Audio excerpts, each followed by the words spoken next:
Chapter 11. The Duelling Club. To a muggle, that might sound like just a big stick. I'm anticipating some fencing action. The Duelling Club. Harry woke on Sunday morning to find the dormitory blazing with winter sunlight and his arm reboned, but very stiff. He sat up quickly and looked over at Colin's bed, but it had been blocked from view by the high curtains Harry had changed behind yesterday. Seeing that he was awake, Madame Pomfrey came bustling over with a breakfast tray and then began bending and stretching his arm and fingers. "All in order," she said, as he clumsily fed himself porridge left-handed. "When you've finished eating, you may leave." Harry dressed as quickly as he could and hurried off to Gryffindor Tower, desperate to tell Ron and Hermione about Colin and Dobby. But they weren't there. Harry left to look for them, wondering where they could have got to and feeling slightly hurt that they weren't interested in whether he had his bones back or not. As Harry passed the library, Percy Weasley strolled out of it, looking in far better spirits than last time they'd met. "Oh, hello, Harry," he said. "Excellent flying yesterday. Really excellent. Gryffindor have just taken the lead for the House Cup. You earned 50 points. You haven't seen Ron or Hermione, have you?" said Harry. "No, I haven't," said Percy, his smile fading. "I hope Ron's not in another girl's toilet." Harry forced a laugh, watched Percy out of sight, and then headed straight for Moaning Myrtle's bathroom. He couldn't see why Ron and Hermione would be in there again, but after making sure that neither Filch nor any prefects were around, he opened the door and heard their voices coming from a locked cubicle. "It's me," he said, closing the door behind him. There was a clunk, a splash, and a gasp from within the cubicle, and he saw Hermione's eyes peeping through the keyhole. "Harry," she said, "you gave us such a fright. Come in, how's your arm?" "Fine," said Harry, squeezing into the cubicle. An old cauldron was perched on the toilet, and a crackling from under the rim told Harry they had lit a fire beneath it. Conjuring up portable waterproof fires was a speciality of Hermione's. "Would have come to me, but we decided to get started on the Apologies potion," Ron explained, as Harry, with difficulty, locked the cubicle again. "We've decided it's the safest place to hide it." Harry started to tell them about Colin, but Hermione interrupted. "We already know. We heard Professor McGonagall telling Professor Flitwick this morning. That's why we decided we'd better get going. The sooner we get a confession out of Malfoy, the better," snarled Ron. "Do you know what I think? He was in such a foul temper after the Quidditch match. He took it out on Colin." "There's something else," said Harry, watching Hermione tearing bundles of knot grass and throwing him into the potion. "Dobby came to visit me in the middle of the night." Ron and Hermione looked up amazed. Harry told them everything Dobby had told him, or hadn't told him. Ron and Hermione listened with their mouths open. "The Chamber of Secrets has been open before," said Hermione. "That settles it," said Ron in a triumphant voice. "Lucius Malfoy must have opened the chamber when he was at school here. And now he's told dear old Draco how to do it. It's obvious. Wish Dobby told you what kind of monster's in there, though. I want to know how come nobody's noticed it sneaking around the school." "Maybe it can make itself invisible," said Hermione, prodding the leeches into the bottom of the cauldron. "Or maybe it can disguise itself. Pretend to be a suit of armor or something. I've read about chameleon ghouls." "You read too much, Hermione," said Ron, pouring dead lacewing flies on top of the leeches. He crumpled up the empty lacewing bag and looked around at Harry. "So Dobby stopped us getting onto the train and broke your arm?" He shook his head. "You know what, Harry? If he doesn't stop trying to save your life, he's going to kill you."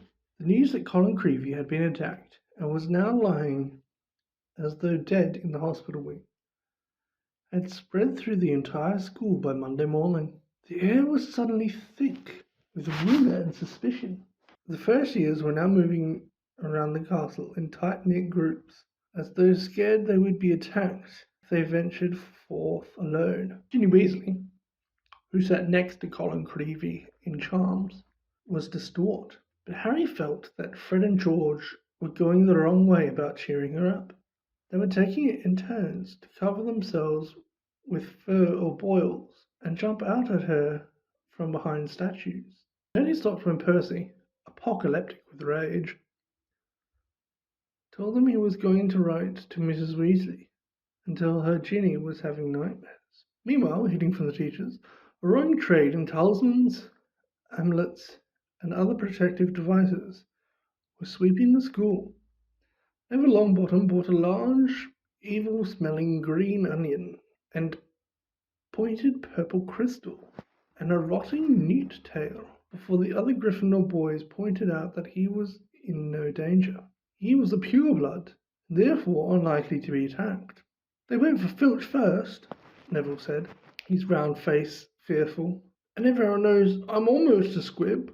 In the second week of December, Professor McGonagall came around as usual, collecting names of those who would be staying at school for Christmas. Ron, Harry, and Hermione signed her list, as they had heard Malfoy was staying, which struck them as very suspicious.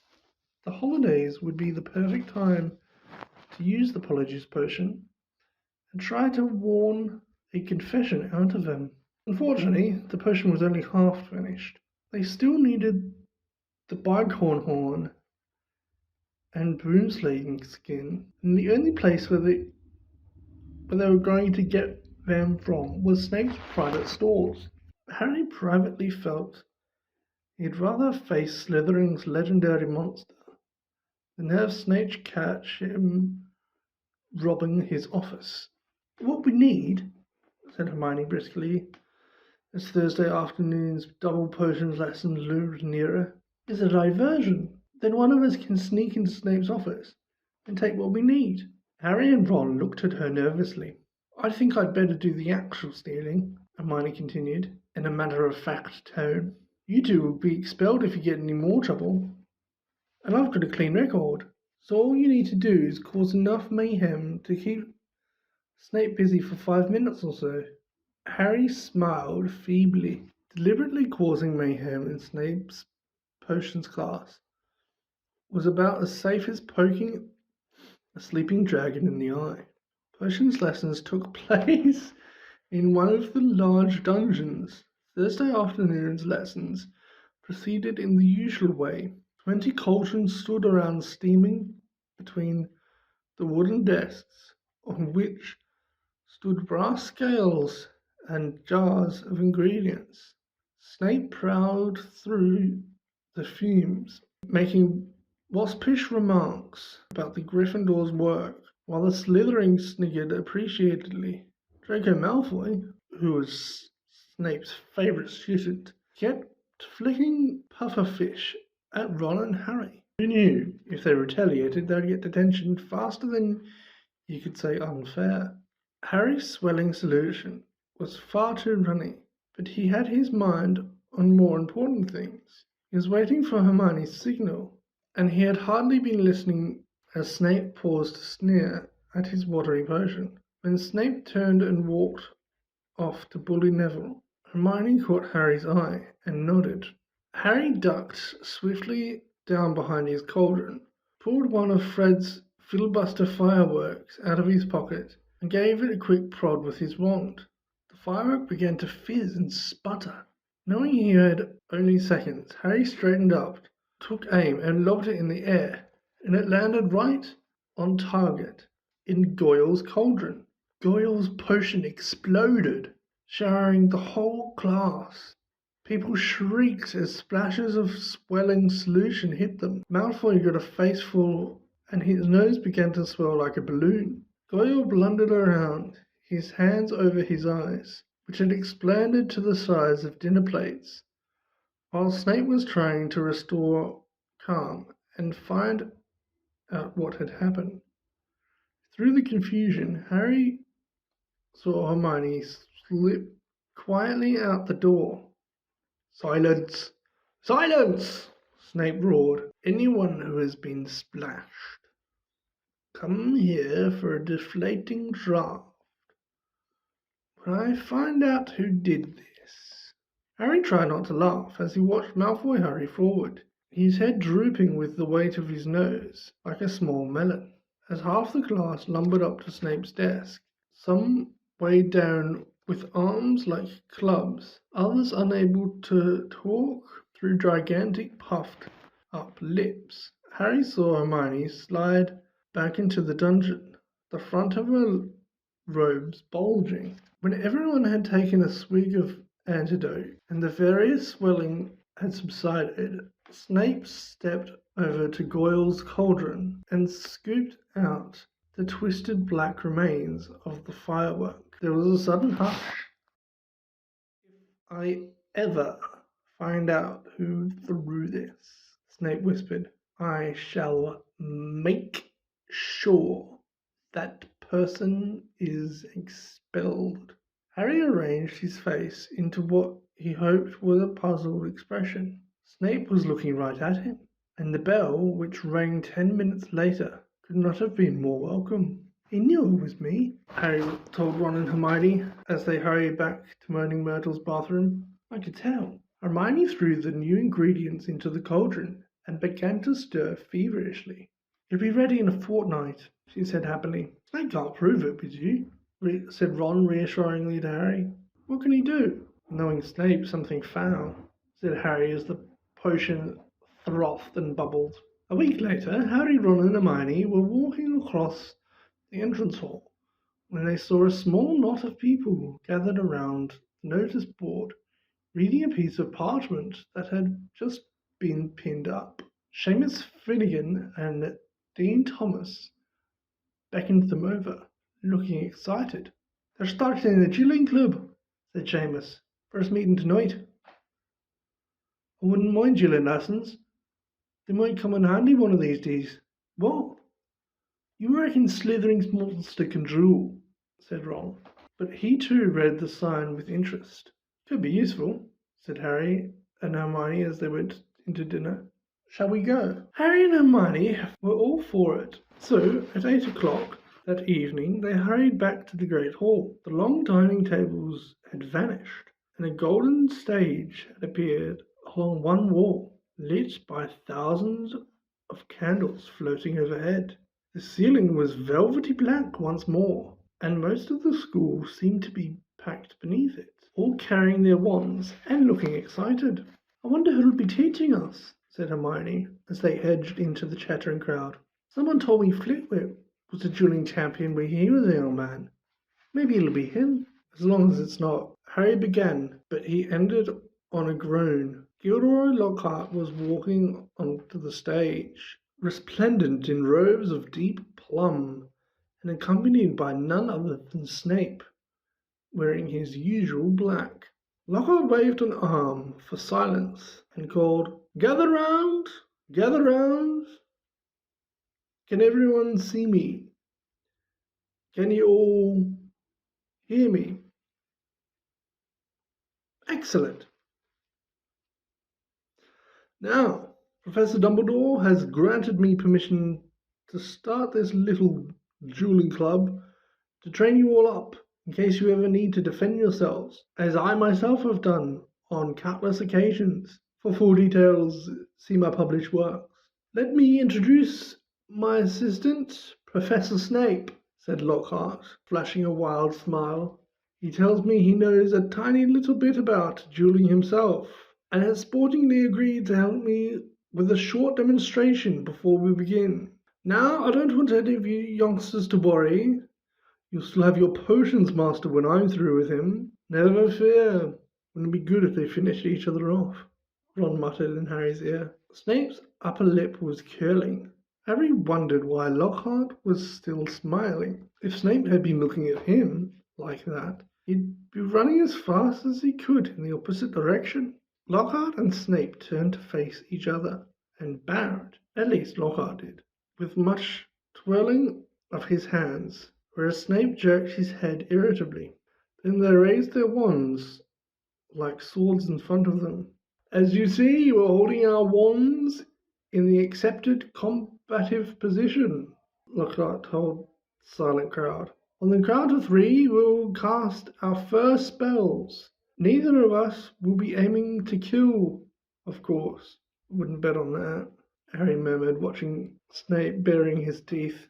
1, 2, 3.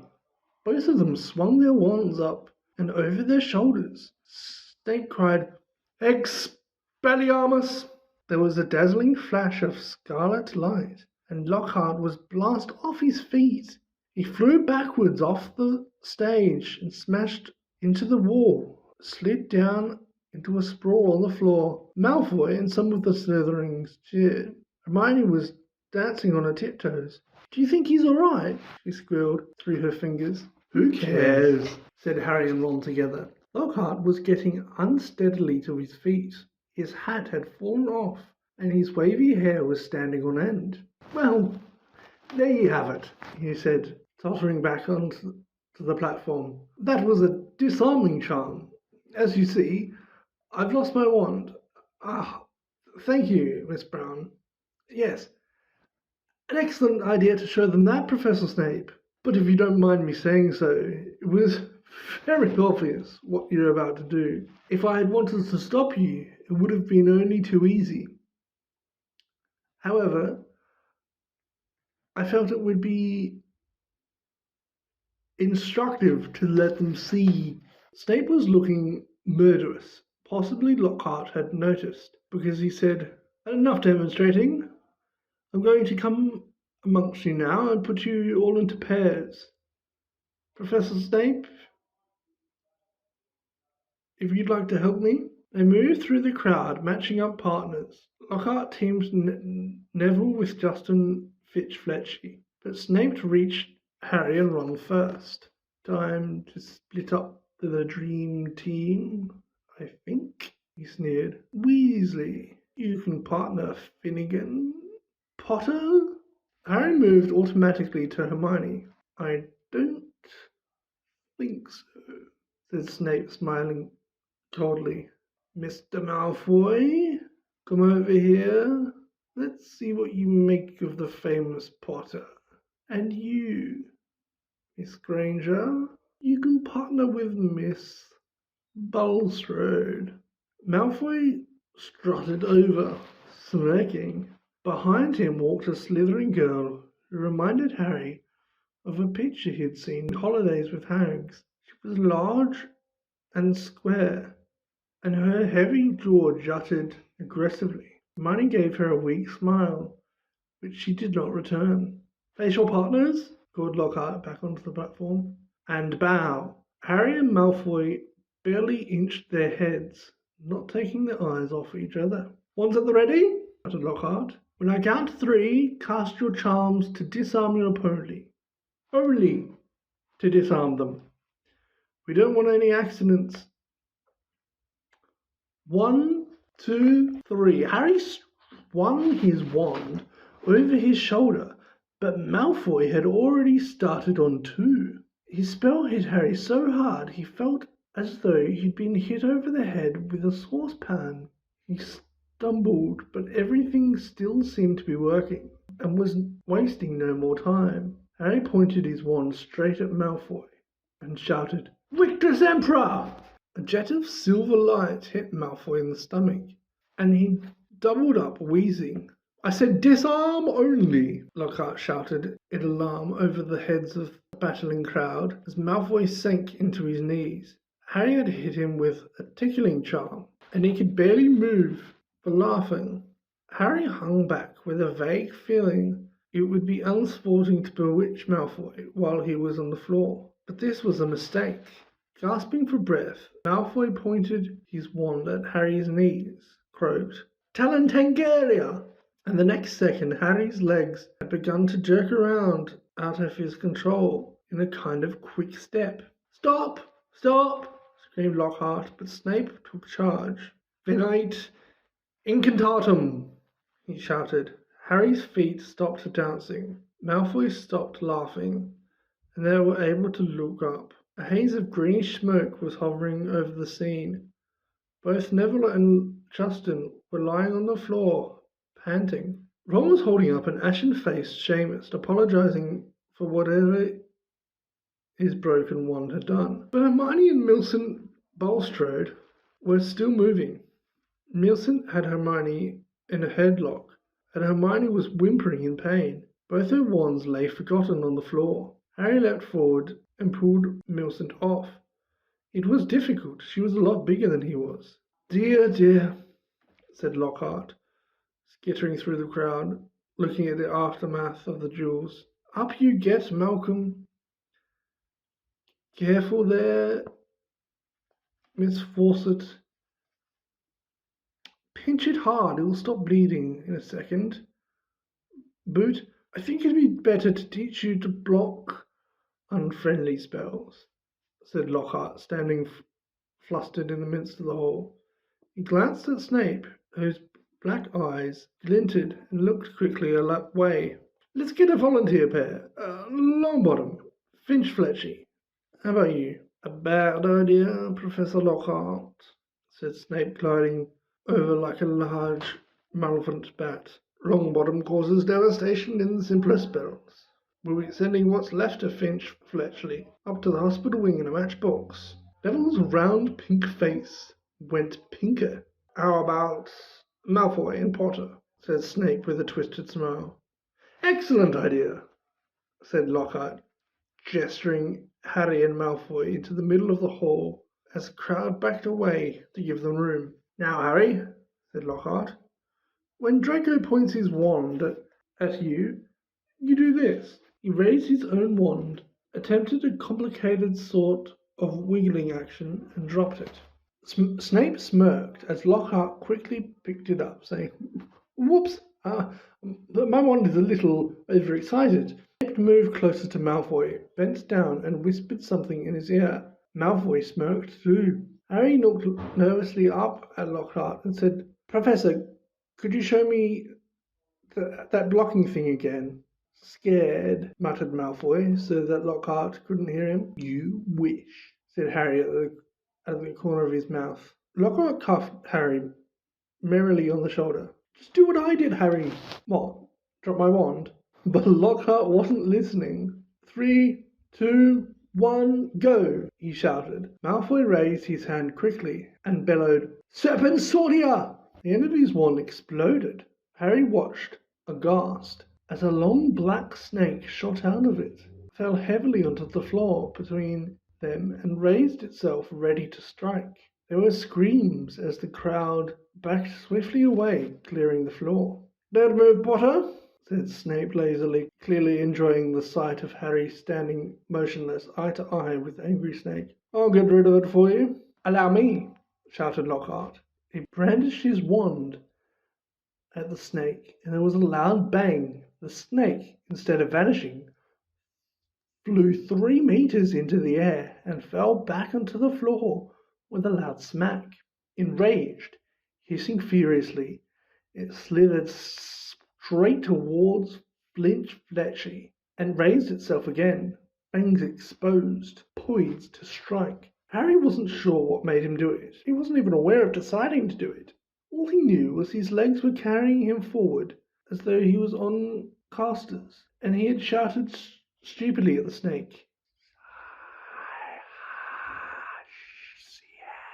And miraculously and inexplicably, the snake slumped to the floor, docile as a thick black garden hose, its eyes now on Harry. Harry felt the fear drain out of him. He knew the snake wouldn't attack anyone now, though how he knew it, he couldn't have explained it. He looked up at Justin, grinning, expecting to see Justin looking relieved or puzzled or even grateful, but certainly not angry and scared. "What do you think you're playing at?" he shouted. And before Harry could say anything, Justin had turned and stormed out of the hall. Snape stepped forward, waved his wand, and the snake vanished in a small puff of black smoke.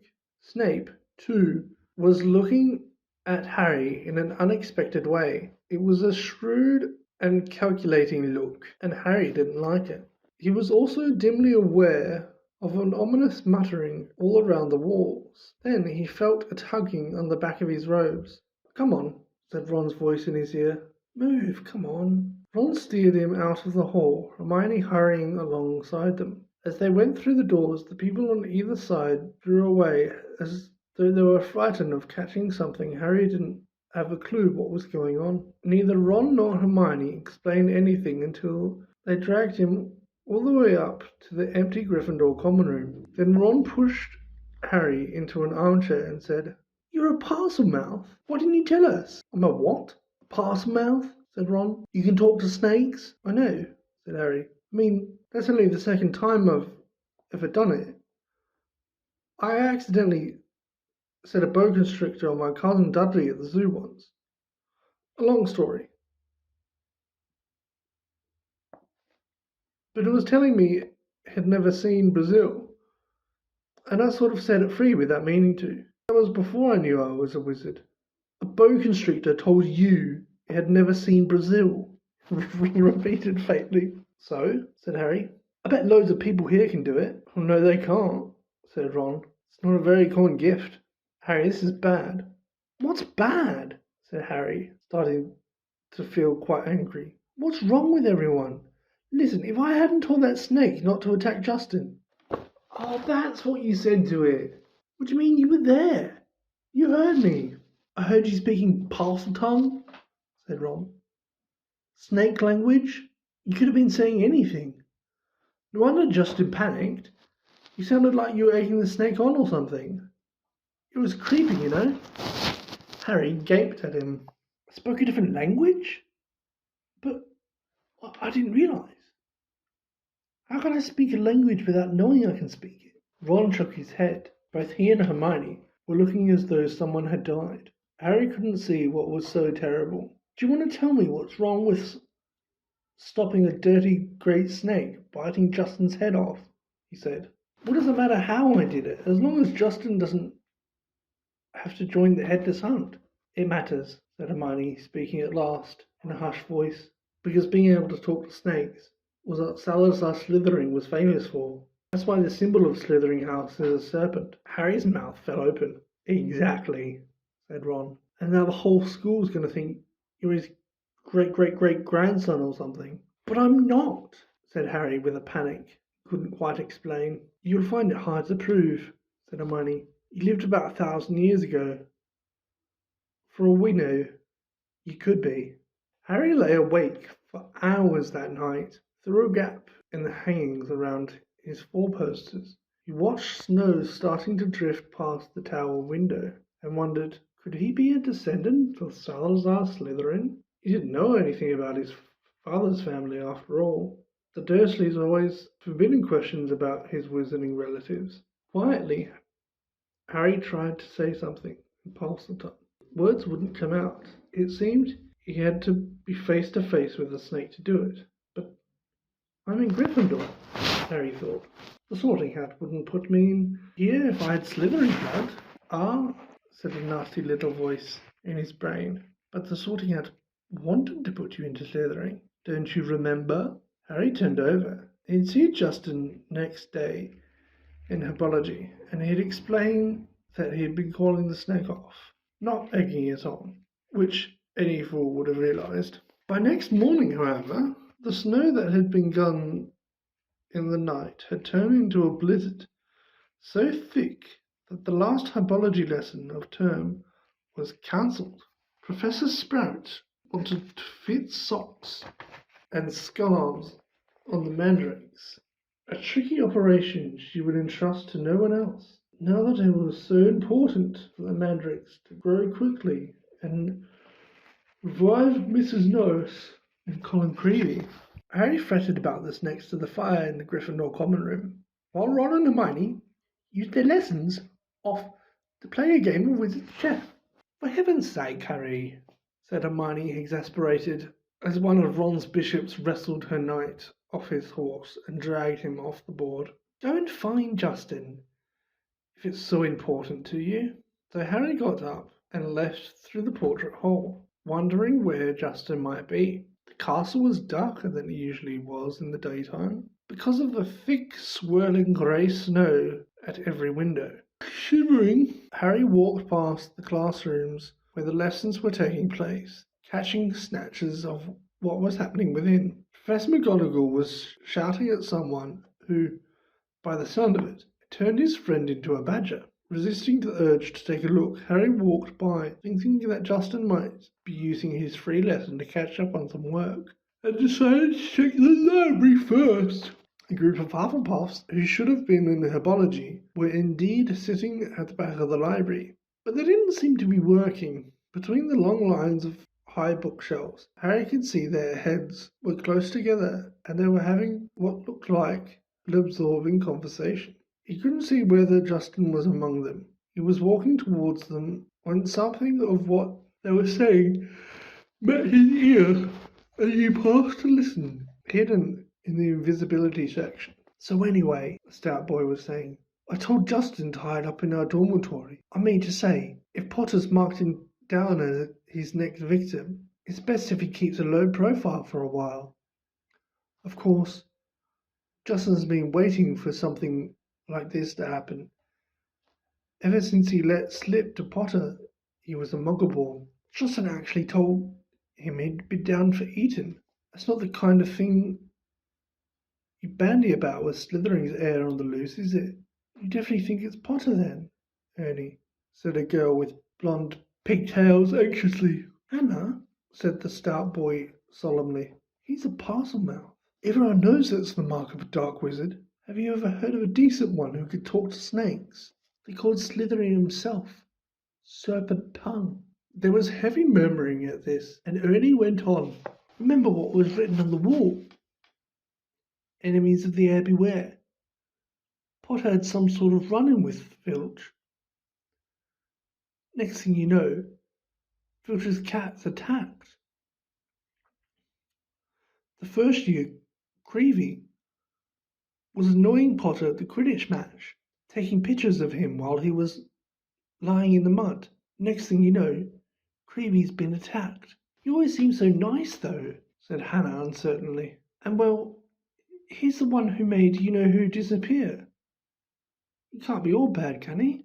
Ernie lowered his voice mysteriously. The Hufflepuffs bent closer, and Harry edged nearer so that he could catch Ernie's words. No one knows how he survived that attack by you-know-who. I mean to say, he was only a baby when it happened. He should have been blasted into smithereens. Only a really powerful dark wizard could have survived a curse like that. He dropped his voice until it was barely more than a whisper, and said, That's probably why you-know-who wanted to kill him in the first place. Didn't want another Dark Lord competing with him. I wonder what other powers Potter's been hiding. Harry couldn't take it anymore. Clearing his throat loudly, he stepped out from behind the bookshelves. If he hadn't been feeling so angry, he would have found the sight that greeted him funny. Everyone in the Hufflepuff looked as though they had been petrified by the sight of him, and the colour was draining out of Ernie's face. Hello, said Harry. I'm looking for Justin Finch-Fletchy. The Hufflepuff's worst fears had clearly been confirmed. They all looked fearful at Ernie. What do you want with him? Said Ernie in a quavering voice. I want to tell him what really happened with that snake at the Duelling Club, said Harry. Ernie bit his white lips, then taking a deep breath said, We were all there. We saw what happened. Then you noticed that after I spoke to it, the snake backed off, said Harry. All I saw, said Ernie stubbornly, though he was trembling as he spoke, was you speaking Parseltongue and chasing the snake towards Justin. I didn't chase him, Harry said, his voice shaking with anger. I didn't even touch him. It was a very near miss, said Ernie. And in case you're getting any ideas, he added hastily, I might tell you that you can trace my family back through 9 generations of witches and warlocks. And my blood's as pure as anyone's, so I don't care what sort of blood you've got, said Harry furiously. Why would I want to attack Muggleborns? I've heard you hate those muggles you live with, said Ernie swiftly. It's not possible to live with the Dursleys and not hate them, said Harry. I'd like to see you try it. He turned on his heel and stormed out of the library, earning himself a reproving glare from Madame Pince, who was polishing a gilded cover of a large spell book. Harry blundered up the corridor, barely noticing where he was going. He was in such a fury. The result was that he walked into something very large and solid and knocked him backwards onto the floor. Hello, Harry! Oh, hello, Hagrid, Harry said, looking up. Hagrid's face was entirely hidden by a woolly, snow-covered balaclava, but it couldn't possibly be anyone else, as he filled most of the corridor with his moleskin overcoat, and Dead Rooster was hanging from one of his massive gloved hands. All right, Harry, he said, pulling up the balaclava so he could speak. Why aren't you in class? Cancelled, said Harry, getting up. What are you doing in here? Hagrid held up the limp rooster. Second one killed this term, he explained. See, the foxes are a blood-sucking bugbear. And I needed the headmaster's permission to put up a charm around the hen coop. He appeared more closely at Harry from under his thick, snow-flecked eyebrows. Sure you're all right? You look all hot and bothered. Harry couldn't bring himself to repeat what Ernie and the rest of the Hufflepuffs had been saying to him. It's nothing, he said. I better get going, Hagrid. It's Transfiguration next, and I've got to pick up my books. He walked off, his mind still full of what Ernie had said about him. Justin's been waiting for something like this to happen ever since he let slip to Potter he was Muggle-born. Harry stamped up the stairs and turned along another corridor, which was particularly dark. The torches had been extinguished by a storing icy draught which was blowing through the loose window pane. He was halfway down the passage when he tripped headlong over something lying on the floor. He turned to squint at what he had fallen over and felt as though his stomach had dissolved. Justin Finch Fletchley was lying on the floor, rigid and cold, a look of shock frozen on his face, his eyes staring blankly at the ceiling. And that wasn't all. Next to him was another figure, the strangest sight Harry had seen. It was nearly Headless Nick, no longer pearly white and transparent, but black and smoky, floating immobile and horizontal, 15 centimeters off the floor. His head was half off, and his face wore an expression of shock identical to Justin's. Harry got to his feet, his breathing fast and shallow, his heart doing kind of a drum roll against his ribs. He looked wildly up and down the deserted corridor and saw a line of spiders scuttling as fast as they could away from the bodies. The only sounds were the muffled voices of teachers from classes on either side. He could run, and no one would ever know he'd been there. But he couldn't just leave them lying there. He had to get help. Would anyone believe he hadn't had anything to do with this? As he stood there, panicking, a door right next to him opened with a bang. Peeves the poltergeist came shooting out. Why, it's Potty, wee Potter, clacked Peeves, knocking Harry's glasses askew as he bounced past him. What's Potter up to? Why is Potter lurking? Peeves stopped halfway through a mid-air somersault, upside down. He spotted Justin and nearly Headless Nick. He flipped the right way up and filled his lungs. Before Harry could stop him, screamed, Attack! Attack! Another attack! No mortal or ghost is safe! Run for your lives! Attack! Crash! Crash! Crash! Door after door flew open along the corridor, and people flooded out. Several long minutes there was a scene of such confusion that Justin was in danger of being squashed by people kept standing in nearly Headless Nick. Harry found himself pinned against the wall as the teachers shouted for quiet. Professor McGonagall came running, followed by her own class, one of whom still had black and white striped hair. She used her wand to set off a loud bang which restored silence and ordered everyone into their classes. No sooner had the scene cleared somewhat than Ernie, the Hufflepuff, arrived, panting on the scene. "Caught in the act!" Ernie yelled, his face stark white, pointing his finger dramatically at Harry. "That little Macmillan," said Professor McGonagall sharply. Peeves was bobbing overhead, now grinning wickedly, surveying the scenes. Peeves always loved chaos. As the teachers bent over Justin and nearly headless Nick, examining them, Peeves broke into song. "Oh, Potter, you rotter! Oh, what have you done? Killing off students? You think it's good fun." "That's enough, Peeves," barked Professor McGonagall, and Peeves zoomed away backwards with his tongue out at Harry. Justin was carried up to the hospital by Professor Flitwick and Professor Sinistra of the astrology department, but nobody seemed to know what to do for nearly headless Nick. In the end, Professor McGonagall conjured a large fan out of thin air, which she gave to Ernie with instructions to waft nearly headless Nick up the stairs. This Ernie did, fanning Nick along like a silent black hovercraft. This left Harry and Professor McGonagall alone together. "This way, Potter," she said. "Professor," Harry said at once. I swear I didn't." "This is out of my hands, Potter," said Professor McGonagall curtly. They marched in silence around a corner, and she stopped before a large, extremely ugly stone gargoyle. "Sherbet lemon," she said. This was evidently a password, because the gargoyle sprang suddenly to life and hopped aside. The wall behind him split in two. Even full of dread for what was coming, Harry couldn't fail to be amazed. Behind the wall was a spiral staircase, which was moving smoothly upwards, like an escalator. As he and Professor McGonagall stepped onto it, Harry heard the wall thud close behind them. They rose upwards in circles, higher and higher, until at last, slightly dizzy, Harry could see a gleaming oak door ahead, with a brass knocker in the shape of a griffin. He knew where he was being taken. This must be where Dumbledore lived.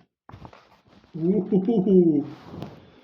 At last, we find out where Dumbledore lives. Ooh. I wonder if they have to set like a new password each time there's a new like headmaster or headmistress. Oh, I guess we'll find out when we're introduced to Dolores Umbridge, or actually maybe in this book when we're at Dibbons in the past with the diary. You know, an interesting piece of lore.